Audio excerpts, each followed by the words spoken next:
নমস্কার, কেমন আছেন সবাই? আশা করছি সবাই খুব ভালো আছেন আর আমরাও খুব ভালো আছি।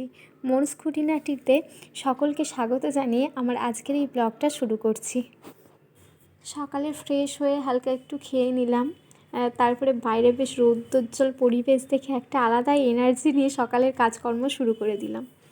তো সকালে উঠে আমি তো আগে দুটো ঘরের বিছানাপত্রকে একটু পরিষ্কার করে নিই, কারণ সকাল সকালে বিছানাটা যদি না পরিষ্কার থাকে না ঠিক ভালো লাগে না। তাই বিছানাটা ঝেড়ে সব ভালো করে গুছিয়ে টুছিয়ে নিই আমি বিছানাটা। আমাদের এখানে কিন্তু দুটো ঘরের বিছানায় ব্যবহার হয় না, যেহেতু আমরা দুজনই থাকি তো একটা ঘরের বিছানায় ব্যবহার হয়। কিন্তু আমি দুটো ঘরের বিছানায় সবসময় ঝেড়ে পরিষ্কার করে সুন্দর করে রাখি। তো সকালে এদিকে হালকা হালকা পরিষ্কার আমি করে নিচ্ছিলাম। এই করতে করতে আমার হাজব্যান্ড হচ্ছে বাজার টাজার নিয়ে চলে এলো। তো আমি বাজারগুলোকে ধীরে ধীরে সব গুছিয়ে নিচ্ছি। আমি বাজারগুলো কিন্তু সব আলাদা আলাদা পলিথিনে করে রেখে দিই, কারণ প্রতিটার তো কোনোটা আগে পচে যায়, কোনোটা পরে পচে যায়। তো একসাথে রাখলেও না অনেক সময় সবজি টবজিগুলো নষ্ট হয়ে যায়। যেমন এই কুমড়ো টুমড়ো তাড়াতাড়ি পচে যায়, গাজর বিট এগুলো অনেক দিন ভালো থাকে। তাই প্রতিটা না আমি আলাদা আলাদা করে রেখে দিই, একসাথে রাখি না। আর এখানে এই যে এখন এঁচোড়ের সময়, সেই জন্য এঁচোড় নিয়ে এসছে। আর আমাদের এখানের বাজারে না খুব সুন্দর এঁচোড় এরকম কেটে একবারে দেয়।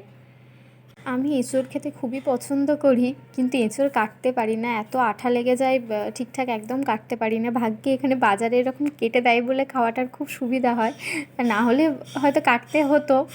তো দেয় বলে কাটা হয়ে যায়, সেই বলে না যে সুযোগ পেলে সবাই কুঁড়ে হয়ে যায়, এরকম একটা ব্যাপার আর কি।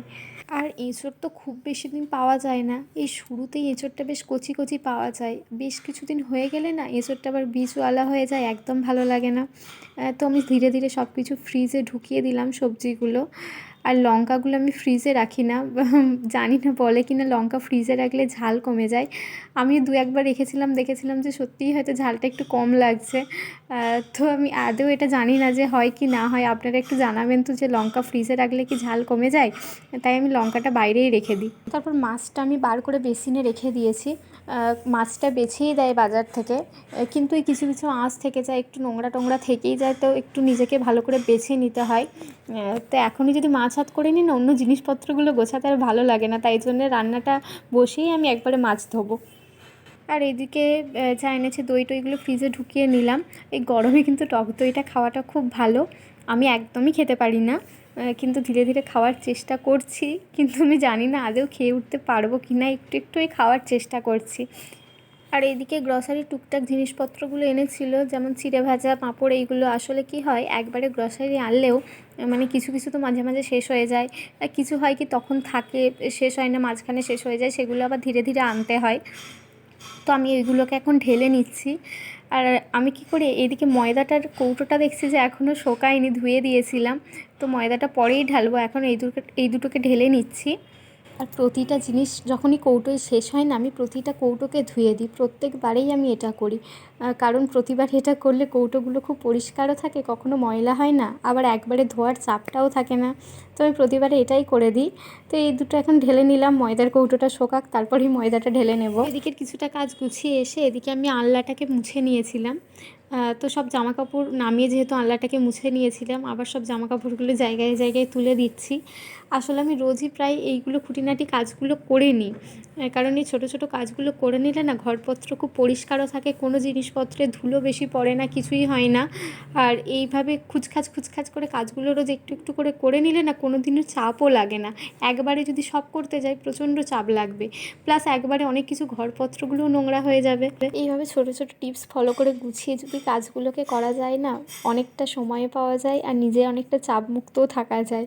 আর তোমরা যারা নতুন নতুন সংসার করছো বা প্রথম প্রথম সংসার করছো, এই টিপসগুলোকে ফলো করতে পারো। এইভাবে করলে দেখবে তোমাদের অনেকটা চাপ কম লাগবে। হ্যাঁ, আমিও প্রথম প্রথম একদম গন্ডগোল করতাম, ঠিকঠাক কাজ গুছিয়ে করতেই পারতাম না, কিন্তু এখন অনেকটা শিখেছি, ধীরে ধীরে আরও অনেক শিখে যাব।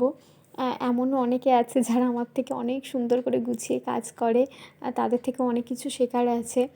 কিন্তু আমি এমনও দেখেছি যে এমনটা নয় যে যারা ধরো অনেক দিন ধরে সংসার করছে তারাই গুছিয়ে করতে পারে, যারা নতুন নতুন সংসার করছে তারা গুছিয়ে করতে পারে না। আমি এমন অনেককে দেখেছি যারা হয়তো অনেক দিন সংসার করছে কিন্তু একদমই সংসারে গুছিয়ে কাজ করতে পারে না। আবার এমন কেউ আছে যারা হয়তো নতুন নতুন সংসার করছে কিন্তু এত সুন্দর গুছিয়ে কাজ করে না, তাদের থেকে অনেক কিছু শেখার আছে। আসলে এটা না প্রত্যেকের নিজের নিজের উপর নির্ভর করে। আর আমি মনে করি যে তোমার যদি কোনো বিষয় শেখার তাগিদ থাকে, যে সেটা যে কোনো বিষয়ে হতে পারে, যে কোনো কাজ হতে পারে, তোমার যদি শেখার তাগিদ থাকে তুমি অবশ্যই শিখে যাবে। আর তুমি যদি শিখতে না চাও তোমাকে কেউ হাতে ধরেও কোনো দিন শেখাতে পারবে না, এটা আমি খুব বিশ্বাস করি। তো এদিকে মোটামুটি কাজকর্ম তো আমার সব হয়েই গেল। তারপরে এদিকে এসে আমি রান্নাটা চাপিয়ে নিচ্ছি। প্রথমে আমি ভাতটাকে চাপিয়ে নিচ্ছি, কারণ এখন রান্নাটা না চাপালে আমার এদিকে রান্না করতে অনেকটা দেরি হয়ে যাবে। তো ভাতটা হতে একটু সময় লাগবে। তো এই করতে করতে আমি এদিকে মাছটাও বেছে নিচ্ছি। বাজার থেকে মাছটা যতই কেটে দিক, মাছটা কিন্তু আঁশটাশ একদম আঁশটাশ কিছু মাছের মধ্যে লেগে থাকে, আবার কিছু মাছের তেল টেলও লেগে থাকে। তাই ওগুলোকে ভালো করে ধুয়ে বেছে নিতে হয়। আগে না আমি ছুরি দিয়ে বা চামচ দিয়ে মাছের আঁশগুলোকে ছাড়াতাম, কিন্তু ওইগুলোই দেখি যে অতটা ভালো হয় না, যেহেতু আমাদেরকে বেসিনেই করতে হয়। তো নিচে ওরকম ওইভাবে জায়গা নেই যে মাছটাকে ঘষে আঁশ ছাড়িয়ে নেব।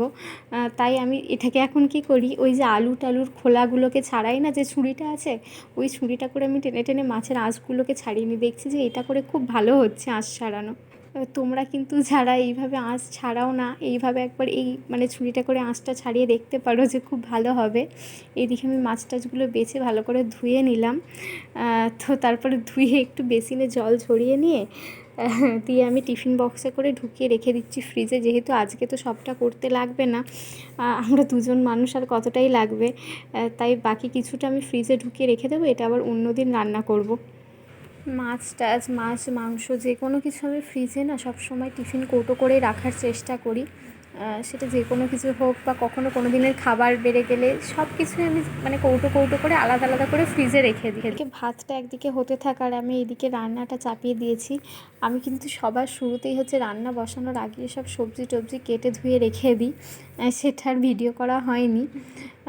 তো আজকে আমি রান্না করছি, শুক্তো রান্না করছি। তো বড়িটা ভেজে তুলে নিলাম, এদিকে উচ্ছেটাকেও ভেজে নিচ্ছি। বড়ি উচ্ছে আর বেগুন এগুলোকে আমি আলাদা আলাদা করে ভেজেই তুলে নিই, যেহেতু বড়িটা উচ্ছেটা আলাদা করে ভাজলে ভাজাটা খুব ভালো হয়। আর এদিকে বেগুনটা না সব সবজির সাথে একসাথে ভাজলে আবার ভেঙে যায়, তার জন্য আলাদা করে তুলে রেখে দিই। তো এখন ধীরে ধীরে গরমটা পড়তে শুরু করেছে, তো এই টাইমে শুক্তোটা খেতে কিন্তু বেশ ভালোই লাগে। আর শুক্তো হচ্ছে বাঙালির একটা ইমোশান, তাই গরমে আবার এই হালকা ফুলকা শুক্তোগুলো খুব ভালো লাগে। এই যখন শীতের শেষে শুরুতে গরমটা পড়ে না, তখন গরমের সবজিগুলো খেতে বেশি ভালো লাগে, কারণ এই একভাবে এতদিন শীতের সবজি খেয়ে খেয়ে না আর ভালো লাগে না। তাই আবার গরমের শেষের দিকে আবার গরমের সবজি ভালো লাগে না, তখন আবার শীতের সবজি ভালো লাগে। এটা একটা অদ্ভুত ব্যাপার। আমি যেভাবে শুক্তোটা রান্না করেছিলাম সেটা হচ্ছে যে, আমি তো প্রথমে দেখলেই নি ওই বড়ি উচ্ছে আর বেগুন এগুলোকে ভেজে তুলে নিলাম, তারপরে তেল দিয়ে এর মধ্যে একটু পাঁচ ফোড়ন দিয়ে বাকি সব সবজিগুলো দিয়ে একটু ভাজা ভাজা করে নিচ্ছিলাম। আর তারপরে নুন দিয়ে হলুদ দিয়ে দিলাম, তারপরে একটু আমি জাস্ট আদা বাটা দিই, একটু আদা বাটা দিয়ে একটু কষে নিয়ে তারপর একটু সর্ষে বাটা দিয়ে একটু দুধ দিয়ে দিই সিদ্ধ করার জন্য, মানে দুধ খুব কম পরিমাণে দিই, তার সাথে জল দিয়ে দিই। হ্যাঁ, তো যেহেতু আমি দুধ শুক্তো করছি আজকে, একটু দুধ দিয়েছিলাম। তো তারপরে এটাকে ঢাকা দিয়ে আমি সিদ্ধ করে নিচ্ছিলাম। তারপর ঢাকাটা খুলে দেখছি আলু টালুগুলো সিদ্ধ হয়ে গেছে। তাই আলু টালুগুলো সিদ্ধ হয়ে যাওয়ার পর আমি উচ্ছে বেগুন এগুলো সব কিন্তু ওর মধ্যে ঢেলে দিই, কারণ বেগুনটা যদি আগে থেকে দিয়ে দিই না, বেগুনটা একদম ভেঙে যায়, কিছু পাওয়া যায় না। বেগুন টেগুনগুলো সব দিয়ে একটু ঢাকা দিয়ে দিলাম, ওইগুলো দিয়ে জাস্ট একটু আর কি সেট করার জন্য বেগুনটা ওই তরকারির সাথে জাস্ট আর একটু ফুটিয়ে নেব। আর এদিকে আমি হচ্ছে লাস্টে একটা শুক্তোতে ওপরে মশলা ছড়িয়ে দেব, সেটা আমি হামালদিস্তাতে গুঁড়ো করে নিচ্ছিলাম। সেটা হচ্ছে একটু পাঁচ ফোড়ন আর কি ভেজে নিয়ে সেটাকে গুঁড়ো করে নিয়ে ওর ওপর আমি দিয়ে দিই।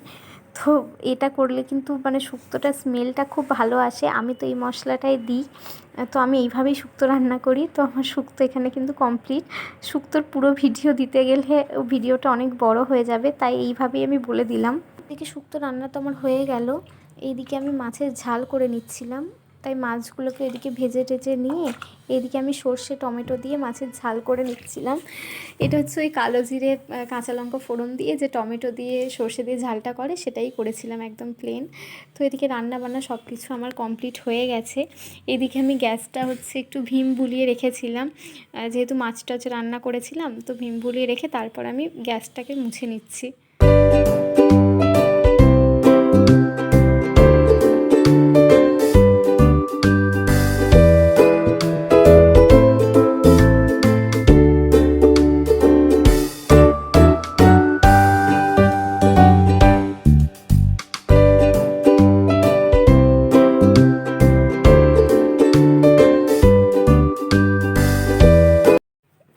রান্না বান্না শেষ করে গ্যাস মোছা তো আমার হয়েই গেছে।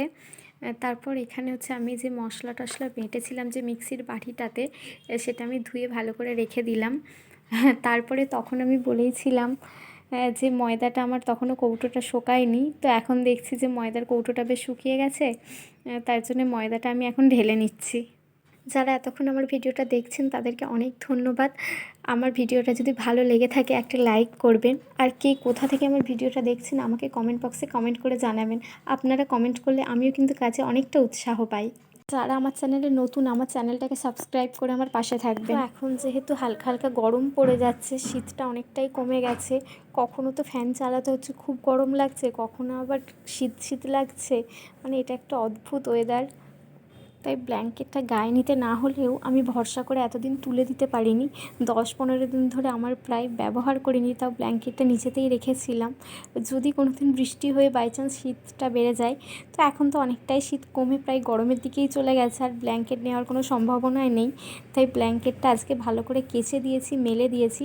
তো এখন এটাকে 2 দিন তো রোদ দিতে হবে, তারপরে শুকিয়ে যাবে। তো সব কিছু কেচে মেলে এরপর আমি স্নান করে এসে ভাত টাত খেয়ে নিলাম। তারপর যে জামা কাপড়গুলো কাচা ছিল সেগুলো ভালো করে ফোল্ড করে নিয়ে আলমারিতে ঢুকিয়ে নিচ্ছিলাম। আমি কিন্তু জামা কাপড় সঠিক ফোল্ড না করে আলমারিতে কখনোই ঢোকাই না। এরপর সব কিছু কাজকর্ম করে নেওয়ার পর একটু রেস্ট নিয়ে উঠে বিকালে ফল খেয়ে নিলাম।